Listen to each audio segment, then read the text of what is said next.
May not be over. The White House is eyeing one of the most explosive tools in presidential power, the Insurrection Act, an 1807 law that hasn't been used in 33 years. Well, I'd do it if it was necessary. Dusting off the Insurrection Act could be a warning shot for what the White House is willing to unleash next. So far, it hasn't been necessary, but we have an Insurrection Act for a reason.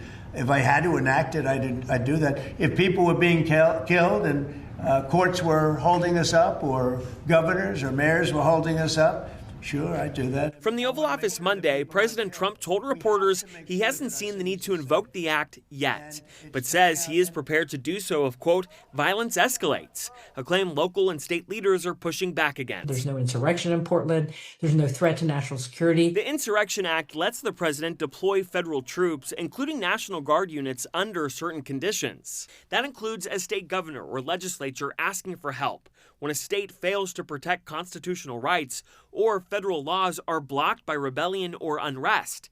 It says, quote, whenever the president considers that unlawful obstructions make it impracticable to enforce the laws, he may call into federal service such of the militia and armed forces as he considers necessary. President Eisenhower used it to enforce school desegregation in Little Rock, Arkansas during the Civil Rights era.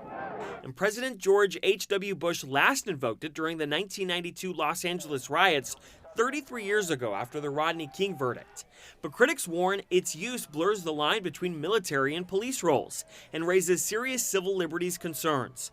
While the president has so far relied on Title X, a narrower law that could let him federalize National Guard troops, the legal pushback there signals even fiercer resistance if he tries to invoke the full Insurrection Act. So I think if we're looking broadly at this, we're talking about battles between the federal government and the states.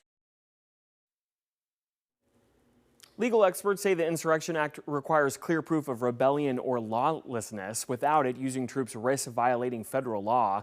Courts could step in if the threat isn't clearly demonstrated.